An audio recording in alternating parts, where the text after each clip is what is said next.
નમસ્કાર મિત્રો, સ્ટોરી સાંભળવા માટે આવ્યા છો? ચાલો જાણીએ એક અનોખી સ્ટોરી।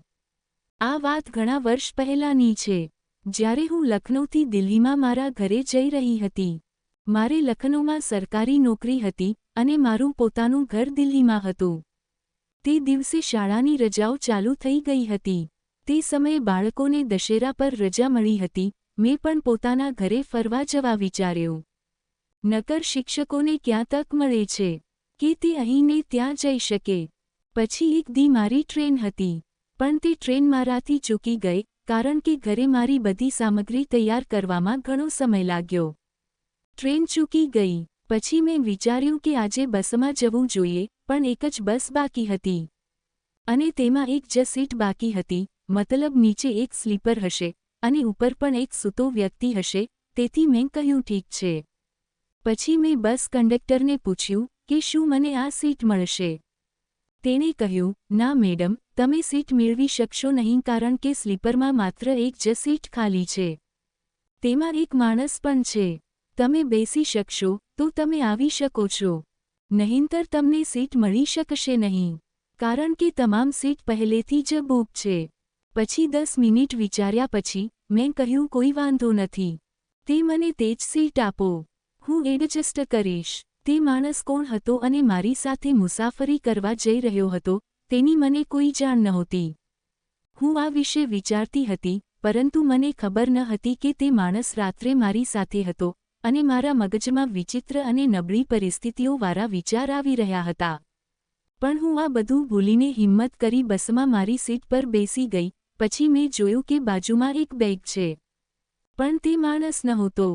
પછી મેં બારી બહાર જોયું, શાયદ તે માણસ ઉપર આવતો હતો। તે દેખાવમાં 28 વર્ષનો લીગતો હતો, મતલબ કે તે માણસ હજુ પણ એક યુવાન છોકરા જેવો હતો। મેં વિચાર્યું કે ઠીક છે, આ કોઈ પણ કાકા નથી, નહીંતર તે આખો રસ્તે બોર કરી દેત। ત્યારબાદ તે છોકરો આવ્યો હતો, તેણે જીન્સ અને શર્ટ પહેર્યું હતું। ફરી મેં જોયું કે તે સ્લીપર બસમાં જ કપડાં બદલવા લાગ્યો। તેણે જીન્સ બદલી નાખ્યું અને લોફર પહેર્યું અને પછી ઉપર આવીને સૂઈ ગયો। તેણે કહ્યું, મેડમ, તમે મારી સીટ પર। મેં કહ્યું, મને પણ આ સીટ મળી છે, તમે બસ કંડક્ટરને પૂછો। પછી બસ કંડક્ટરે તેને સમજાવ્યું। તેણે કહ્યું, ઓકે, મને કોઈ સમસ્યા નથી, જો મેડમ આરામદાયક હોય તો હું એકદમ ઠીક છું। હવે સફર શરૂ થઈ ગયું હતું અને જ્યારે મેં તેને જોયો ત્યારે તેણે ગાવાનું શરૂ કર્યું કારણ કે તે બ્લૂટૂથનો ઉપયોગ કરીને ગીત સાંભળી રહ્યો હતો। તે પછી સમય ધીમે ધીમે પસાર થયો, બસ ધીમે ધીમે આગળ વધી રહી હતી અને પછી ઝડપ પકડી। હવે સ્લીપર બસમાં બહુ જગ્યા નથી હોતી, 2 લોકો હોય છે, બંને એકબીજા ટચ થઈ રહ્યા હતા, પણ અત્યાર સુધી અમારી વચ્ચે એવી કોઈ વાત નહોતી થઈ કે કોઈને ગેરસમજ થાય। પણ છતાં મેં એ માણસને જોયો કે રાત થતાં તે ધીમે ધીમે મારી તરફ આવી રહ્યો હતો। મને પહેલાં વિચિત્ર લાગ્યું, પરંતુ મને આશ્ચર્ય થયું કે શું થયું। મારા મનમાં ઘણા વિચારો આવવા લાગ્યા કે શું તે મારી સાથે કંઈક ખોટું કરશે અને પછી હું વિચારવા લાગી કે હવે હું તેને થપ્પડ ચોક્કસ મારીશ।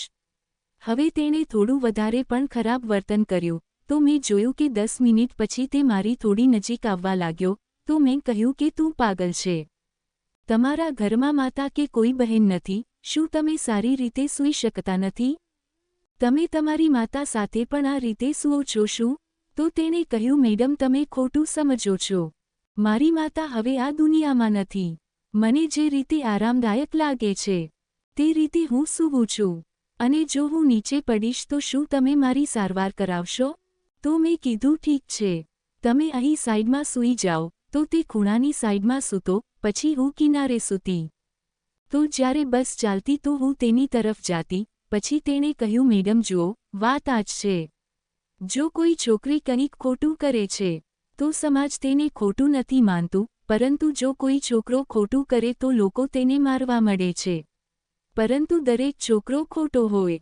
તે બોલી તો એમ રહ્યો હતો કે તે ખૂબ સારો છોકરો છે, પણ મને શું ખબર હતી કે તેના હૃદયમાં શું છે।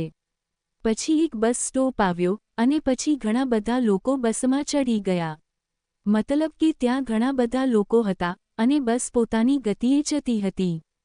બધા પોતપોતાની જગ્યાએ સૂતા હતા અને બસમાં ઘણા બધા લોકો ઊભા હતા. કારણ કે ઘણા લોકો બસમાં ચડ્યા હતા. તેણે મારી તરફ હાથ મૂક્યો અને પછી મેં તરત જ બસ કંડક્ટરને બોલાવ્યો. બસ કંડક્ટરે કહ્યું, મેડમ, તમારા ગળા પાસે કંઈક લાગેલું છે. પછી મને ખબર નહીં ક્યારે બંનેએ મળીને મારી સોનાની ચેઇન ચોરી કરી લીધી. અને હું તેને જોઈ જ રહી. મેં વિચાર્યું કે હવે મારે શું કરવું જોઈએ. પછી મેં જોરથી બૂમ પાડી. મેં સોનાની ચેઇન પહેરેલી હતી અને આ છોકરાએ મારી સોનાની ચેઇન ચોરી લીધી. કારણ કે તેણે મારા ગળામાં હાથ મૂક્યો હતો. હું આટલું બોલી પછી બધા લોકો મારી તરફ પાછળ જોવા લાગ્યા. જે લોકો સૂતા હતા. આ છોકરાએ મારી સાથે કંઈક ખોટું કર્યું છે, પણ એવી કોઈ વાત ન હતી. તેણે મારી સાથે કાંઈ ખોટું નથી કર્યું, પણ મારી સોનાની ચેઇન ચોરી લીધી. કદાચ તે ચોર હતો અને કંડક્ટરના સંપર્કમાં હતો. તેણે કહ્યું, મેડમ, તમે કેમ ખોટું બોલો છો? મેં તમને જોયા હતા. તમે પહેલાં પણ ચેન પહેર્યો ન હતો. પછી મેં કહ્યું, ઠીક છે, જો તમને આટલું જાણો છો તો હું તમને કહી દઉં કે અત્યારે હું એક ચેન લાવી છું. અને જો તમે બંનેએ કોઈ ચાલાકી કરી તો તમારા વિશે ફરિયાદ કરાવીશ. તો પછી તમારી સાથે શું થશે તેની કલ્પના કરો. તમે જાણતા નથી, મારા પતિ પોલીસ અધિકારી છે. તમને શરમ આવવી જોઈએ. તમે બસ કંડક્ટર છો, તમારે મુસાફરોની સેવા કરવી જોઈએ અને તેમને લૂંટવું જોઈએ નહીં. મેં તેને ખૂબ વાતો કહી. એટલામાં બસમાં જે લોકો બેઠા હતા તેઓએ તે છોકરાને ખૂબ માર્યો.